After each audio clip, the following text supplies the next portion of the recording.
Central এভিনিউতে বাড়িতে ঢুকে একাকী বৃদ্ধাকে টার্গেট করে তার বাড়ি থেকে লুট, এই ঘটনা এখনও পর্যন্ত কাউকেই গ্রেপ্তার করতে পারেনি পুলিশ।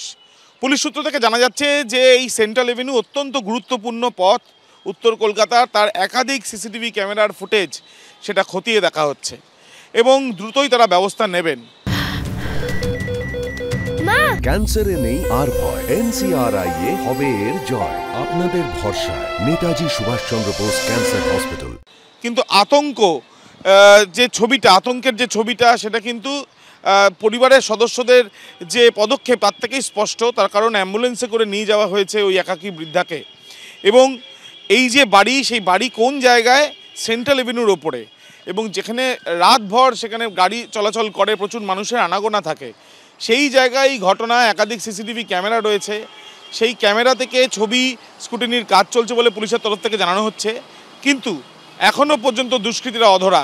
কজন ছিল এই দুষ্কৃতী, তারা এখান থেকে কোথায় পালিয়ে গেল, কেন তাদের ধরা যাচ্ছে না, কোনো প্রশ্নেরই জবাব এখনও পর্যন্ত পাওয়া যায়নি। ক্যামেরায় কৌশিক কর্মকারের সাথে আবির দত্ত, এবিপি আনন্দ, কলকাতা। শহরের বুকে বেপরোয়া দুষ্কৃতীরাজ, প্রকাশ্য রাস্তায় মহিলাকে দাঁড় করিয়ে ছিনতাই।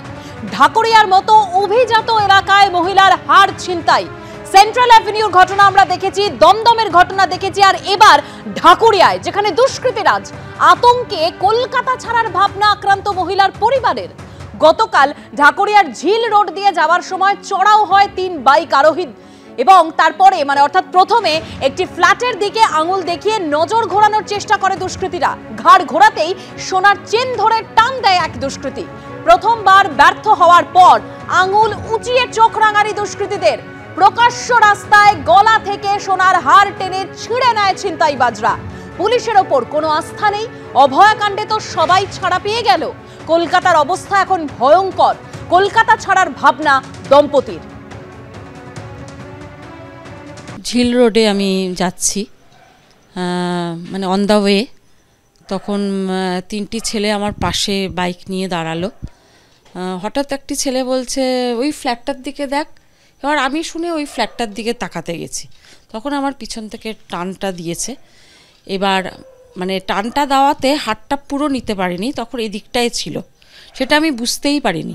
তারপর আমার সামনে এসে পুরো চোখ রাঙিয়ে, মানে সেকেন্ড টাইম একদম হাত দিয়ে একদম সামনে আমার আঙুল দেখিয়ে চোখ রাঙিয়ে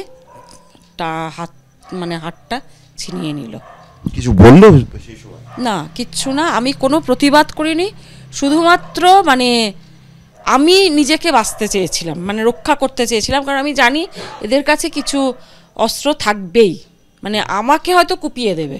পুলিশের ওপর কোনো বিশ্বাস আমাদের নেই, একেবারেই নেই। এত বড় অভয়াকাণ্ড হয়ে গেল, পুলিশের ভূমিকা সেখানে সাংঘাতিক ছিল।